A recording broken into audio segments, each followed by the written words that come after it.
for the earth began to shake, and the veil was torn. What sacrifice was made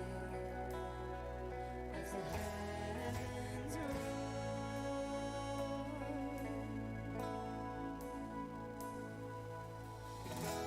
Oh, hail Jesus! Oh, hail Lord of heaven and earth! Oh, hail Jesus! Oh, hail the Savior of the world!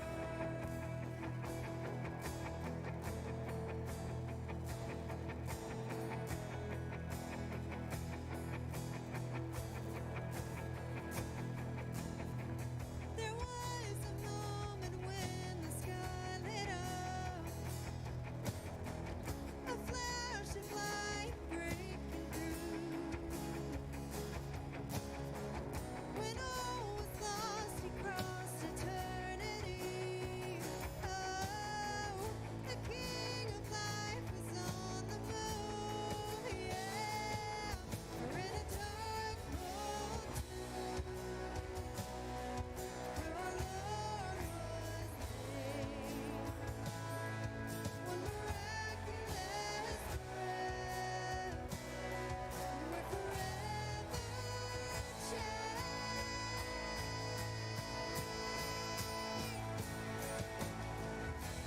Oh, hail Jesus!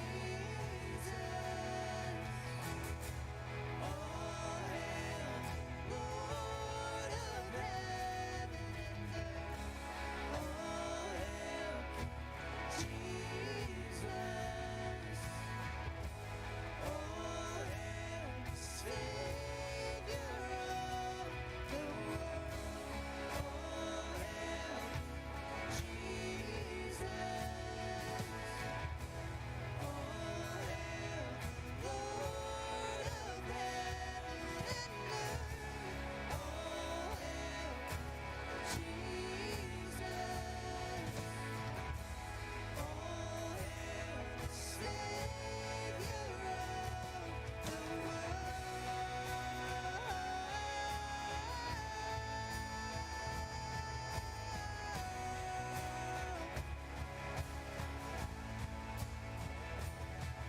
Let every knee bow before the King of Kings. Let every tongue confess that He is Lord.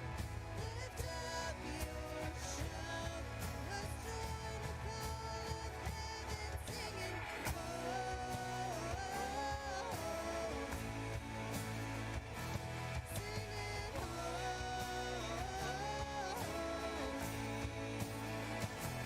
I am holy,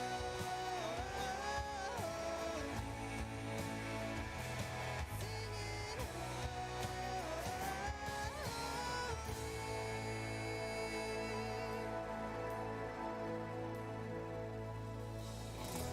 Oh, hail King Jesus! Oh, hail the Lord of heaven and earth! Oh, hail King Jesus! Oh, hail the Savior of the world!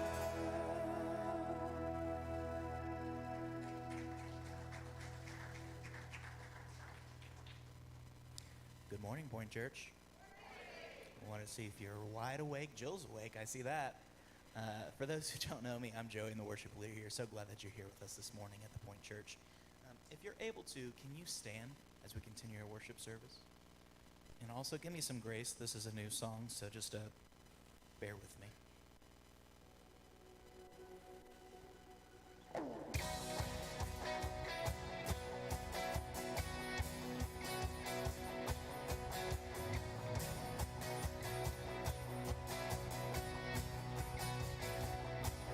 Your voice made the darkness turn to light.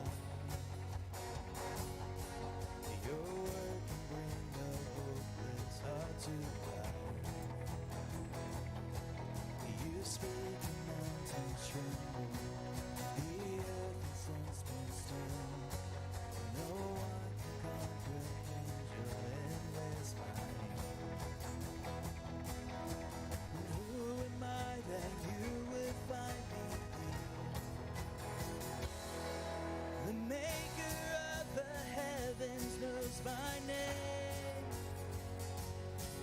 The author of the oceans gave me grace. My soul will ever sing your praise. Almighty God, Almighty God.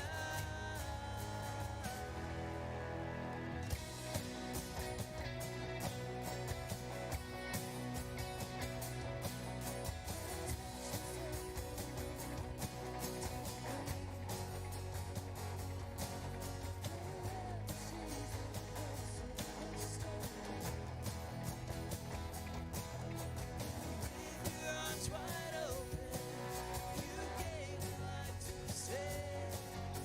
Hands on all creation, pierced for me that day. The maker of the heavens knows my name. The author of the oceans gave me grace. My soul will ever sing your praise. Almighty God, Almighty God.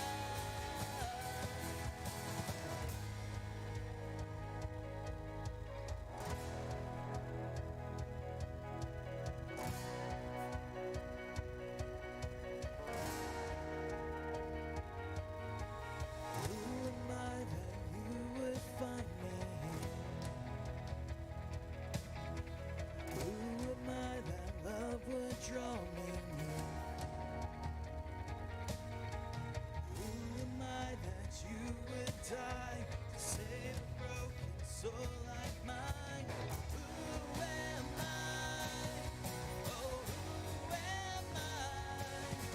The maker of the heavens knows my name. The author of the oceans gave me grace. Yeah, my soul will ever sing your praise. Almighty God, Almighty God, Almighty God, Almighty God,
nothing can separate. Even if I ran away, your love never fails.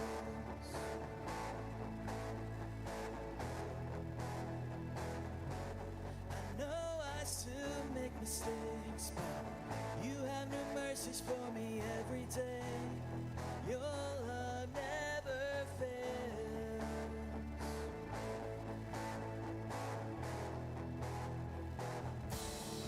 You stay the same through the ages. Your love never changes. There may be pain in the night, but the joy comes in the morning. And when the oceans rage, I don't have to be afraid, because I know that you love me. Your love never fails.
fulfilled the law and prophets.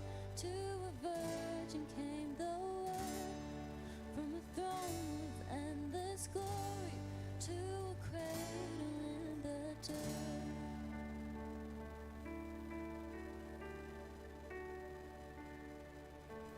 Praise the Father, praise the Son, praise the Spirit, three in one.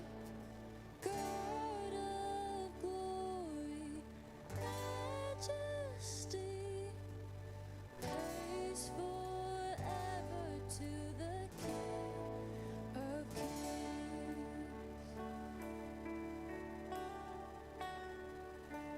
To reveal the kingdom coming and to reconcile the lost, to redeem the whole creation. You did not despise the cross, for even in your suffering, you saw to the other side, knowing this was our salvation. Jesus, for our sake you died.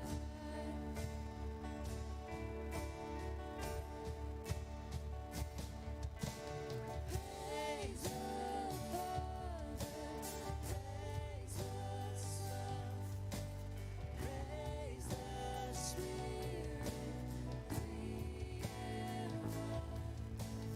God of glory, majesty, praise forever to the King of Kings.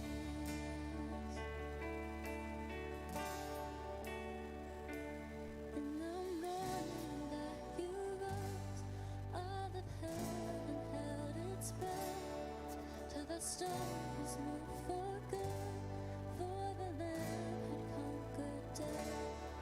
And the dead rose from their tombs, and the angels stood in awe, for the souls of all who come to the Father are restored.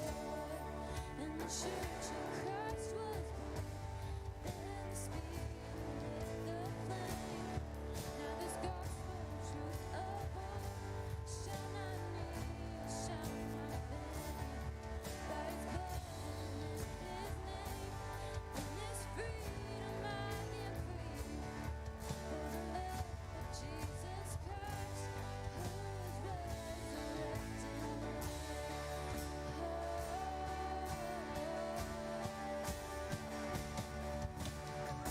Praise the Father, praise the Son, praise the Spirit, three in one. God of glory, majesty, praise forever to the King of Kings. Praise forever to the King of Kings.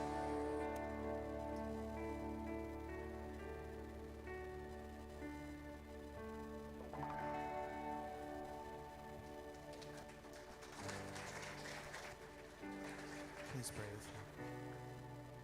Oh God, we're just so thankful for everything that you've done for us. Whether it be small or big, you provide for us, and you always have, and you always will. We're so thankful that you sent your son down here to die. We're so thankful that you are King above all, King of kings, King of our lives, our hearts, our minds, our souls. We're so thankful for that. I pray that whatever you put on Pastor Sam's heart just resonates with everybody in the sanctuary here, and those who are online. Pray this in your name. Amen. Thank you. You may be seated.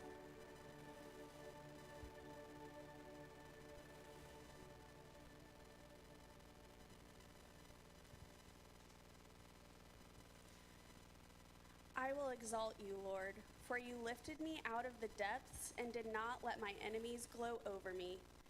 Lord my God, I called to you for help, and you healed me. You, Lord, brought me up from the realm of the dead. You spared me from going down to the pit. Sing the praises of the Lord, you his faithful people. Praise his holy name. For his anger lasts only a moment, but his favor lasts a lifetime. Weeping may stay for the night, but rejoicing comes in the morning. Praise be to God. Anyone heard of the name William Post? Got a picture of the guy to maybe jog your memory? No? Clearly, people do not follow the history of the lottery around this congregation, but that's okay. I'm going to tell you about the world's worst lottery winner of all time. You ready for this? William Post was born in Erie, Pennsylvania in 1939. He lived a difficult childhood. When he was 8 years old, his mother passed away, and his father, grief-stricken and overwhelmed with the children, decided he could no longer care for them and took William and his siblings to an orphanage. After graduating from the orphanage at 18, William, who all of his friends called Bud, really kind of struggled to get a footing in life. He didn't struggle to find a wife. He was married 5 separate times, had 10 children, 9 from one of the wives, so I don't even know what's going on with that. But he would go from job to job to job. Some days he was a cook, the next day he's a truck driver. But his favorite job, favorite all time, was when he worked for a carnival running the tilt-a-whirl, because in his opinion, it was the best place, the best way to shake loose change out of people's pockets. And he would often do it until he heard metal hitting the ground. He's like, all right, it's been enough, you can hop off. And so really that was William Post's life until about 48 years old. And he's living still in Erie, Pennsylvania, and his checking account has $2.46 in it. And the rent is due by the end of the day. This almost sounds like a parable. It's not. This is a true story. He looks around his house for something that he could pawn, and finding nothing, he looks down at his hands and finds a ring. And he goes to the pawn shop and sells the ring for $40. He then goes to his landlady and says, I have a proposition for you. I know this is not enough to cover the rent, but high risk, high reward. Go down and buy $40 worth of lottery tickets. If we win the lottery, not only will I pay rent, but I'll split the winnings with you. Wouldn't you know it that at that time in 1988, the Pennsylvania lottery was at the second highest it had ever been at $32.2 million. And there were 2 winning tickets. One was for a group of 16 employees who worked for Westinghouse Electric, and the other one was one of the lottery tickets that belonged to William Post. This is it. This is his golden ticket, right? He soon goes from a man who had $2.46 in his bank account to now receiving a check, I have the exact amount, of $497,953 every year for the next 26 years, round the clock, without fail. What did he do with this money, you might ask? Did he put it in a smart investment account and allow it to gain interest and pay off his debt so he could just live below his means and live comfortably all the days of his life? Is that what happened? I thought you said you hadn't heard this story. So this guy, $2.46 in his bank account, has now just been handed a $500,000 check, and he's like, there's another $500,000 check coming. What does he do? In the first 14 days of receiving the first check, he spends $300,000 in 14 days. What did he spend it on, you may ask? I'm so glad you did. He bought an 18-wheel semi-truck, a twin-engine airplane, even though he didn't have a pilot's license and didn't know anybody with one, tractors, plural, a backhoe, a bulldozer for his new farms, again, plural. He bought 35 Cadillacs, 2 of which were limousines, 18 motorcycles, bought a restaurant in Florida. He'd never been to Florida. He lived in Pennsylvania. And he bought a 31-foot yacht that could sleep up to 6 people. His brother, who had also always struggled with money, he said, I'll help you out. He bought him a used car lot and bought all the fleet of cars to fill every spot in the lot. And you're thinking to yourself, that's more than $300. You're really good at math. In the first 3 months, he spent twice as much as he had gotten on the first check in 90 days. He had spent all of that check, all of next year's check, and into the third year's check. Now, we don't have time to get into the full story of William Post. We don't have time to talk about the fact that instead of paying off his debt the next year when the check came in, he bought a $400,000 mansion. We don't have time to talk about the lawsuit that the landlady that he was supposed to split the winnings with leveled against him, that he was like, oh, I actually have even less money than I thought. I also don't even have time to get into the fact that his brother, who he bought the used car lot for and all the used cars, struggled with drug addiction and had a drug-fueled idea, I'll hire a hitman to kill my brother, and then I'll start receiving all of the lottery winnings. I don't even have time to get into all that, but you really should look it up. It's amazing. It's an incredible story. William Budd spent so much money that all future earnings from the lottery were ultimately garnished to go directly for paying for his debts from about the year 5 until year 26. He died in 2006 still owing another $1 million. When I first heard this story, I was probably like most of you, like you just kind of go like, that's rough. What a waste. What a waste. He had $2.46 in his bank account.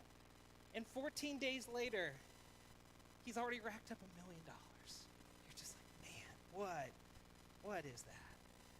You had the lottery. You had everything. You wasted it. You squandered it. Someone who was dealt a bad hand by life, yes, but then was dealt the ultimate hand in the world's eyes and completely squandered it. My question is, what would you do if you were given the ability to have everything your heart had ever desired? Everything. You could just write the check. People would just give it to you. What would you do with it? It seems to me that at first we like to blame money or fame and power as what is the dark and evil thing in our life. What the Bible actually says, and what it seems to be human nature, is money, fame, and power don't create the darkness in us. They just shine a spotlight. They just expose what was already there. When we talk about the story of King David, and we talk about the legacy of Saul, his predecessor, let us keep this in mind as we examine these two men's story as we continue studying the life of David. Just a little bit of a recap. David is born during a peculiar time in Israel's history. Israel, who now has been moved into the promised land and is able to start living into the land that was promised them by God, is transitioning their government from being ruled by judges who speak on behalf of God to being ruled by a king. That they're trying to attempt to go from 12 loosely connected tribes to one nation. And the reason they are doing this, is it some spirit-fueled decision? No. They looked at all the other countries and said, we want a king like them. And every priest, every prophet, God himself says, no, you don't. You don't want to be like everyone else. And they're like, kind of do, so give it to us. And God ultimately acquiesces and says, well, here you go. Here's the king that you want. Here's the king that you think you want. And then he appoints a man named Saul. Saul, man, he looks like a king. He's tall, dark, and handsome. He's good in the battle. Everyone in Israel's like, that's our king. That's the one who can represent us. Because the role of the king in Israel was he was meant to be the go-between between God and the people of God. That the king was meant to represent God to the people. This is what a good ruler looks like. And he was meant to intercede on behalf of the people to God. That's who Saul was supposed to be. Is that who Saul was? Is that what Saul became? The story ultimately is tragic because no, that's what he was supposed to do, but that's not what he ends up doing. And so I'm going to try and summarize the last 10 chapters of 1 Samuel. It's an incredible story. Go home and read it, but we need to kind of blitz through this because this story gives us examples of the path that we are called to live in our everyday life. So here is the thing. In the West, specifically in America, we have a tricky habit of when we pick up the Bible, we kind of try and find ourselves in the Bible. What the Bible is telling us right here is this is Saul's story. This is David's story. This is history. That's one level of what's happening here. But enough commentators and enough Bible experts, enough theologians will say, but these two men can be used as an archetype, as a choice of which way in life we want to go. So I am inviting us at this moment to look into the story and find ourselves in it. What path are we on? Because the story of Saul is a story, it's an example of a warning. Saul is meant to be a warning to the reader. He is a warning in this way. He had everything the human being heart could want. He had money, he had power, he had fame. He had job security. Think about this. Think about Saul's job security. Do you know who the search committee was for Saul? God. It was God. You can't fire the guy that God hired. Like, this guy was so set up for life. He was handpicked by God. He had absolutely everything, and he squandered it. Saul's life is kind of doing this, and then it peaks and drops down. And you think to yourself, what caused the rise and the fall of Saul? At this moment, right here, when he could have kept going but went down, the moment was when he began to trust himself more than trust in God. One commentator puts it like this: Saul is a warning of what can happen if we do not watch our own moral character. That if we do not watch the darkness in our heart and constantly turn it over to God, the consequences can be dire, not only for ourselves, but for those closest to us. Which in my opinion makes total sense. Let's just say hypothetically, I was just say, hey, pause, time out the sermon. We're just going to pass the microphone around, and you don't have to use names, and you don't have to use specific examples, but do you know someone in your life who has blind spots that are currently wrecking their life? Do you know someone in your life who had such a blind spot? You tried talking to them about it, you tried broaching the subject, but you're like, gosh, they're just going to blow up at me, and they're just going to be mad at me, but it's actively hurting them, and it's hurting the people around them. It's straining the relationship. Do you have someone like that in your life? If you don't, friend, it might be you. I'm just letting you know.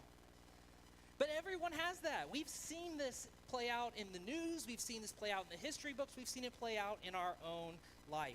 Each of us has these blind spots as human beings that if we're not aware of can blind us to our own reality. And you're thinking to yourself, well, like, what do you mean? What do you mean by that? What's a blind spot? Well, let's just think about it. Let's look through our own family tree. Maybe you have a grandparent who's just never been secure in who they are. They're just critical. They can't give you a compliment. They don't know how, because it's just all about them. They're just selfish. Maybe you have a brother-in-law, you have an uncle, and you're like, man, they just can't seem to figure it out. They can't just get their stuff together. Maybe you had a parent who just wasn't the parent you needed. They weren't the parent that should have been who God called them to be. Maybe you have a child, and you're like, you are so gifted, you have so much potential, and it just seems like you're squandering it. Maybe you have a good friend.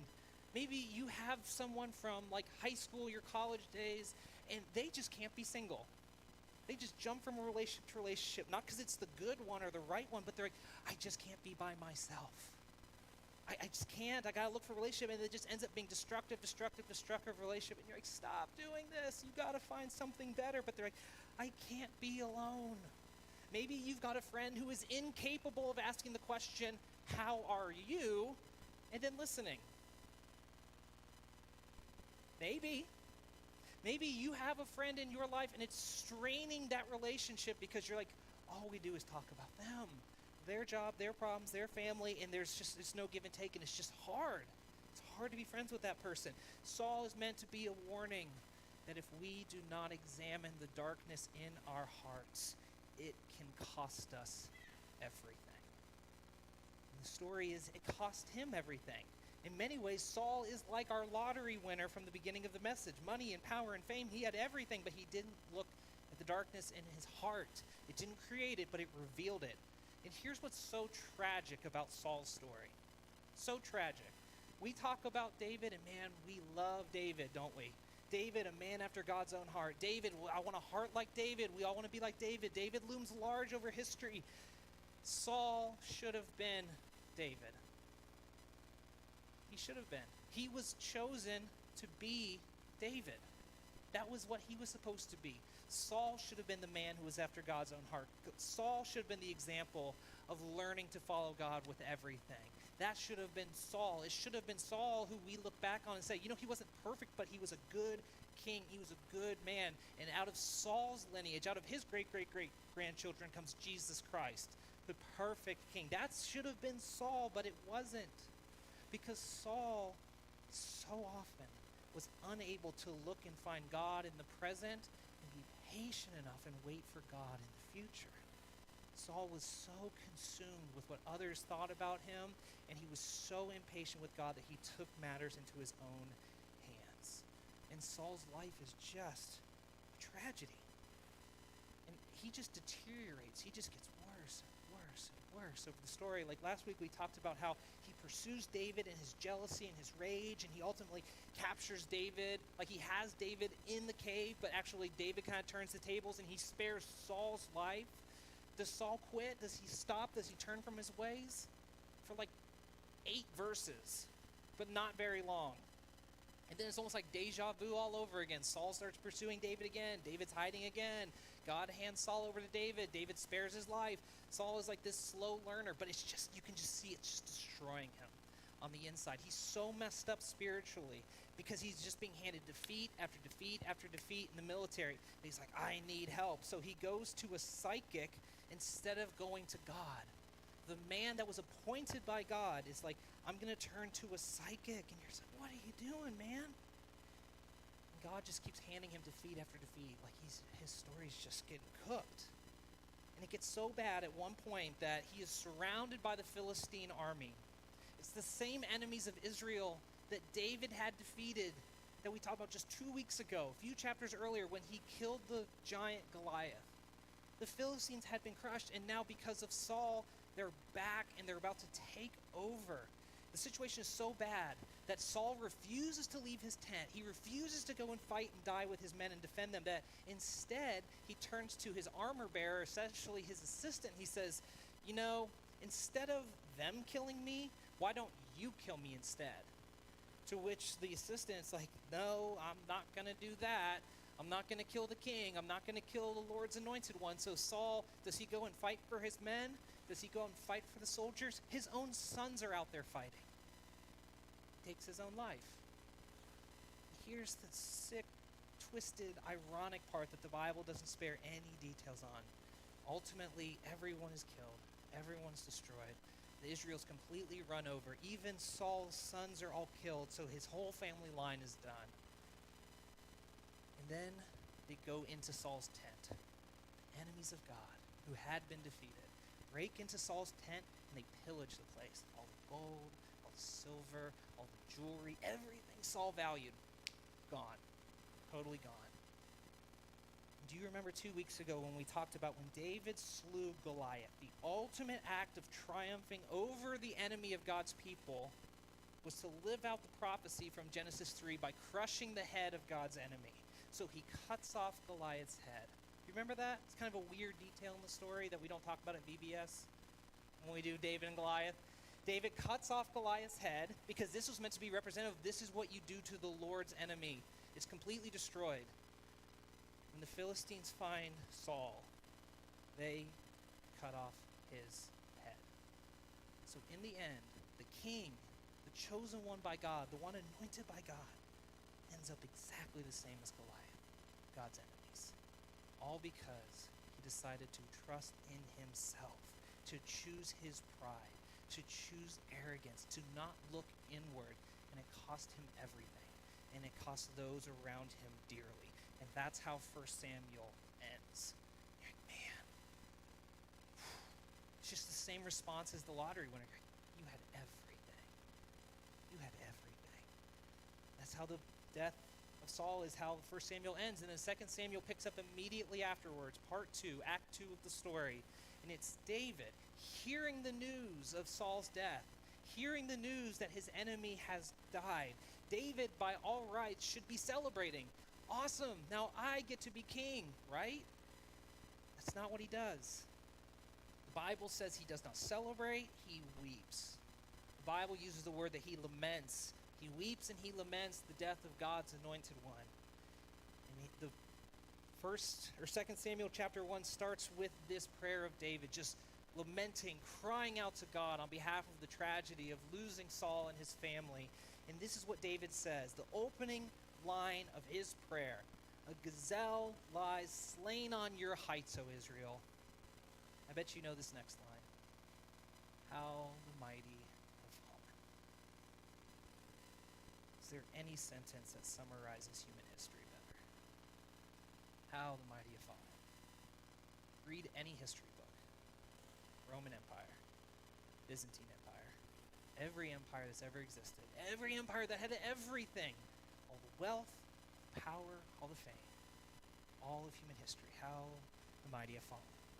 You don't even have to go to a history book to see that to be true. You can be standing in line at Kroger and pick up a tabloid. Isn't that like our main source of entertainment these days? What did that celebrity do? What did that music producer do that ended them up in court? What did that movie like? Fame and power did not create it, it exposed it. How the mighty have fallen. And again, if I were to say we're going to pass the microphone around, because it's only empires that make the history books and it's only celebrities that make the tabloids, but how many of us have seen someone in our life who seemed to have it all together? They had the career, they had the family, they had the money, they had everything, and then they just go and do something. You're like, why did you blow up your life? Why did you do that? How the mighty have fallen. If Saul represents pride and arrogance and trusting in our own timing, what is it that David is meant to represent to the reader? What are we supposed to take from this? David's example, according to theologians and Bible experts, is that David is meant to be a representative of one who trusts in God's timing, one who is patient with the Lord's plans, in spite of the bad circumstances he finds himself in spite of human evil. David represents having hope and trusting God in the circumstance rather than trusting in the circumstance to determine his outcome. Now, of course, it's not a simple process to replace a dead king. Anyone seen Game of Thrones? There was like one person in the first service, and I'm getting like 3 laughs here, so we've tripled our audience. So, season 1, Game of Thrones, we're going to blitz through this in like 10 seconds. The king dies, and everyone is competing for the throne. That's basically the whole show. So there it is. You don't have to watch it now. But everyone is competing for the throne, and so the same thing happens here. Like, Saul has these nephews, he has these cousins, there's these generals, and there's, of course, David in the mix. And everyone's competing for the throne, saying, I have a right, I have a right, I have a right. And then ultimately, after 4 chapters of infighting and confusion and chaos, David comes out victorious. And all 12 tribes come to him and say, we recognize that you are the rightful king. You are the anointed one. You are the king that we need. Saul is not the king that we need. We needed you, David. And so David rides into the city as the conquering king in 2 Samuel chapter 5. And it's almost like it's meant to be a cliffhanger. If this was a Netflix TV show, this would be the final scene of the episode. The cliffhanger. Will he be a different king? Did he learn from Saul's lesson? Will he be a different kind of king? And up to this point, key phrase, up to this point in David's life, he does seem to be a different king. Come back next week. If you already know the story, you're giggling because you know what's coming. Up to this point, though, David is a representative of what it means to trust God's timing and trust in God's ways. So, this is the story, this is the example we're given. What do we do with it? What the Bible seems to be telling us is, reader, audience, you have 2 choices. You have the path of Saul, or you have the path of David. You have the path of Saul, trusting in yourself, trusting in your ways, trusting in your timing, not checking your heart, not looking at the darkness, or you have David. Which one do we want? Easy question. Everyone's like, David, I want to be David. That's why I'm at church, because I want to be David, right? We all want to be David, but why do we see people, even though they want to be David, become Saul? Don't we see this all over? Don't we see the hypocrisy? Don't we see the self-destruction? And we're like, what? How can you not see the difference? We all want to be David. We all want to be David, but how is the question? That's the question. How do we become David? How do we live a life not of self-destruction? How do we live a life that prevents us from having the legacy of Saul? And the answer might surprise you a little bit. Just lean in with me. The answer to what path you will ultimately walk down is the question, what do you treasure? What do you value? Do you value what Saul valued? Money, power, fame, notoriety? Or do you value what David valued? Living for an audience of one.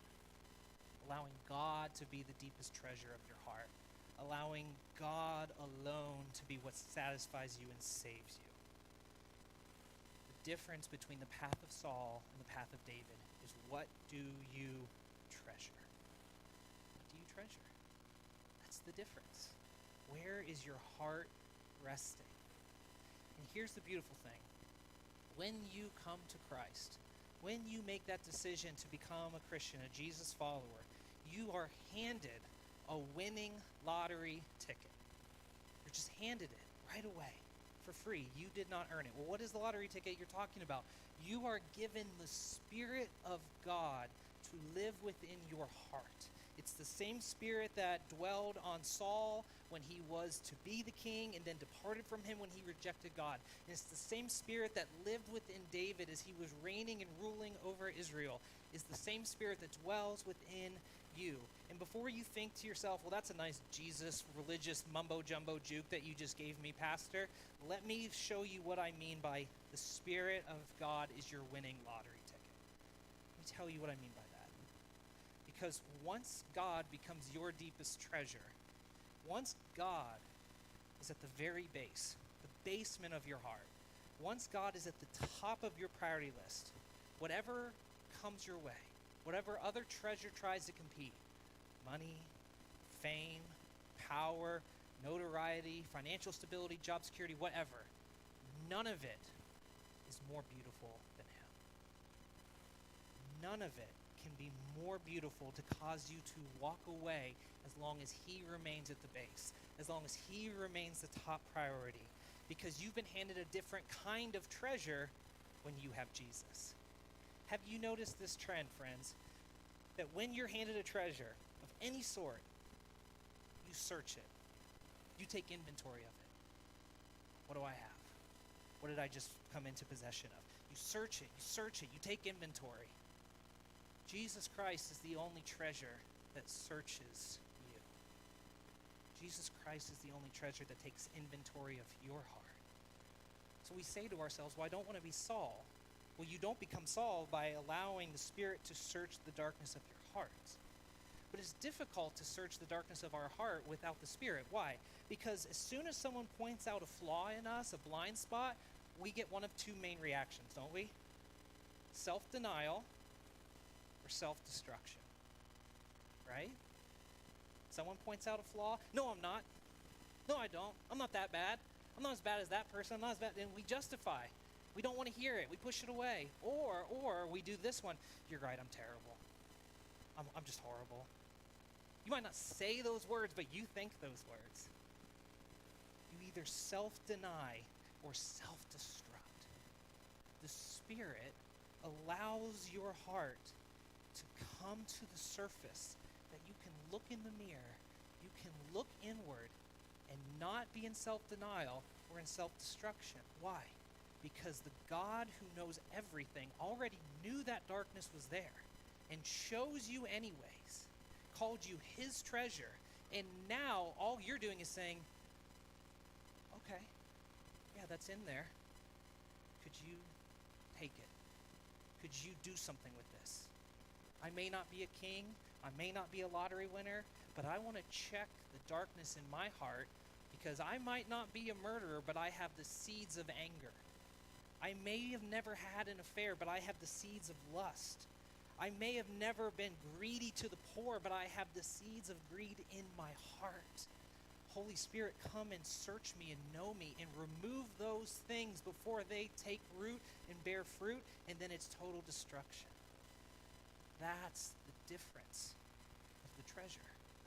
No other treasure than Jesus Christ can do that and cause you to either go into self-denial or self-destruction. So that's what moves you from the path of Saul to David. Treasuring God, allowing God to search your heart, allowing God to reveal the darkness and light it up, and then gives you the spirit of power to change you from the inside out.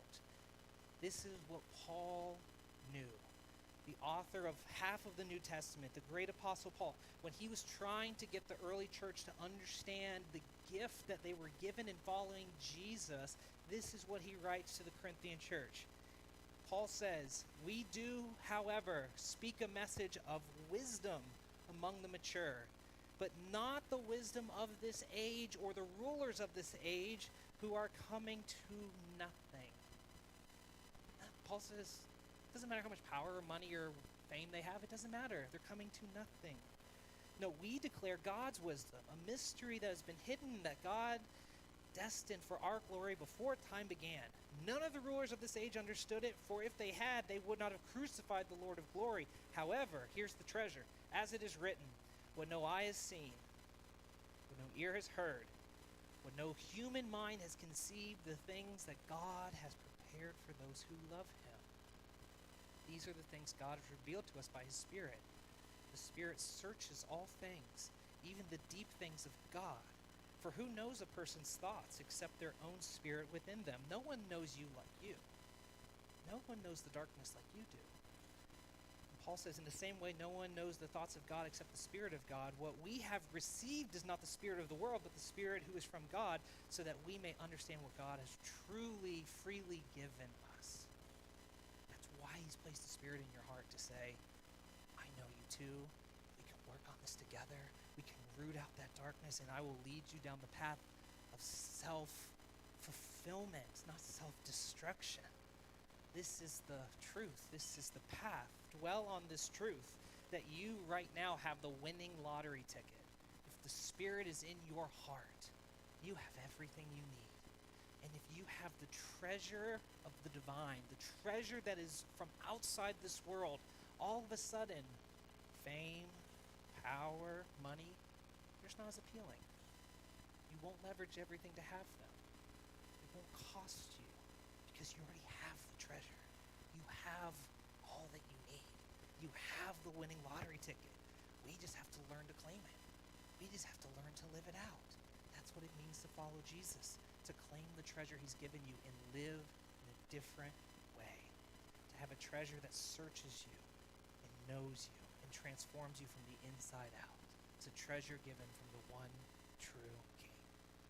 So as the band comes up, I invite you to pray with me. So band, come on forward and let us pray. Father, Son, Holy Spirit,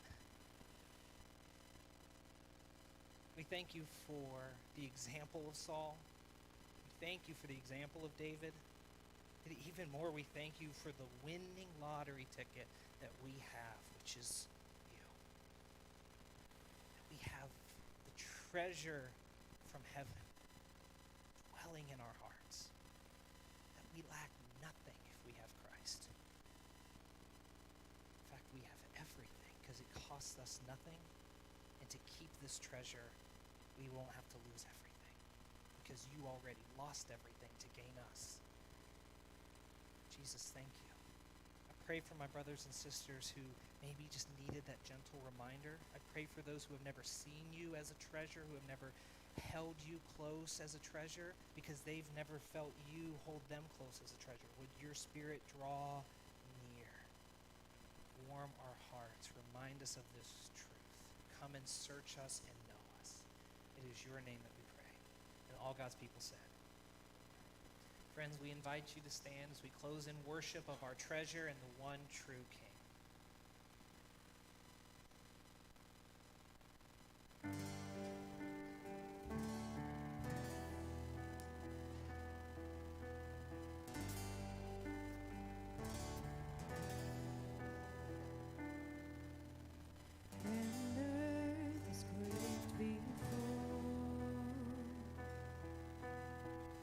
Moved by the sound of his voice,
Friends, you may have a seat.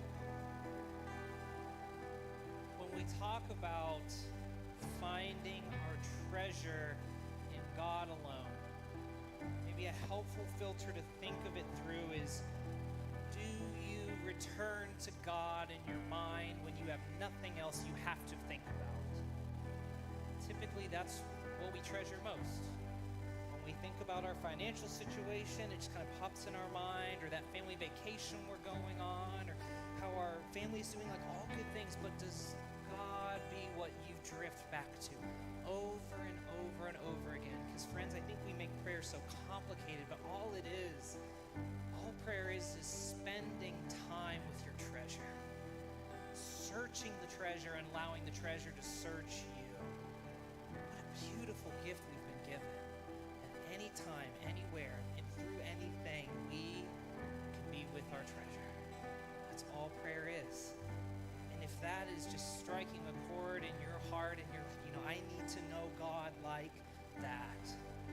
We have a prayer team that would love to just come and just circle around you throughout the week and just pray over you, pray with you as you just process what this treasure in God means.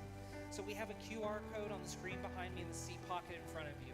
If you are seeking God as the treasure like that and you're willing to fill out that request, our team is happy to help you process and allow God to become that treasure in your heart. So take a moment and fill out that prayer request.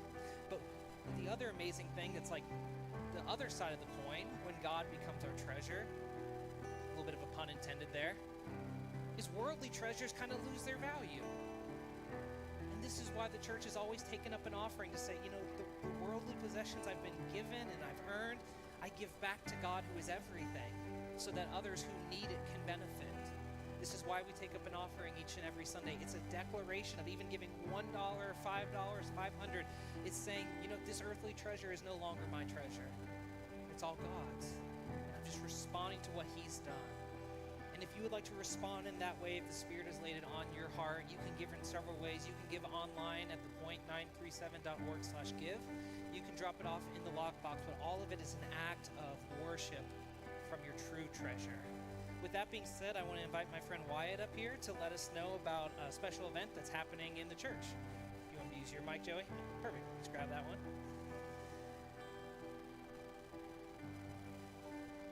I feel like I should be singing right now. Alrighty. So, for any of you who don't know me, my name is Wyatt. And when I think of things in this world that I love the most, three things definitely stand out. In no particular order, that'd be friends and family, the church, and then golf. So if any of you fellows are just like me and you would like to join us for a fun-filled day of activities at Top Golf, our next men's event on August 13th, for just $25 a person, you can come. It's good for anybody who has never played golf before, who plays golf every other day, any and all skill levels, 6:30 to 8:30. And then if you'd like to go, you probably have a friend who would like to join you as well. So register online at point937.org, tell your friends, and come join us for some golf. Awesome. Next time you're up here, we're going to have you sing. Well done. Amen. Friends, this next part is if there's any students in the room or any students in your home or in your life, Emily and Jeff have arranged for a special Sunday next week where all of the students of our church are taking the Sunday to go and worship with their hands and feet at Hannah's Treasure Chest to knock out any projects that they haven't had time to get to during the week. It's an incredible ministry that we love to be a part of, but with the high demand at Hannah's Treasure Chest, there's just projects that have kind of accumulated. So Emily and the staff have just been like, if we could teach students as teenagers that the greatest position in the kingdom is to be a servant, that's going to just set them up so well for life. And if that's a value for you, if that's a value for your household, and you just want to be a part of that, come join them next Sunday. They're just taking the Sunday to be at Hannah's Treasure Chest, and all are invited, whether you're a member of this church or not. Bring a friend. It's going to be incredible. More information's on our website, newsletter, social media, and you can talk with Emily in the lobby about that. Very excited they're doing that for the first time. Last one is more of like a save the date.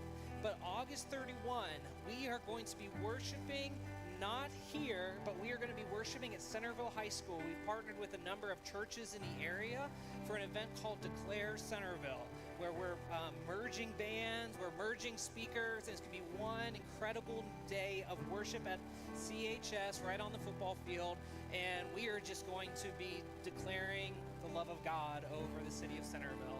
And so if you want to be a part of that, save the date, more information to come, but August 31 is the date you need to know. Friends, with that being said, I invite you to stand as we close in a blessing.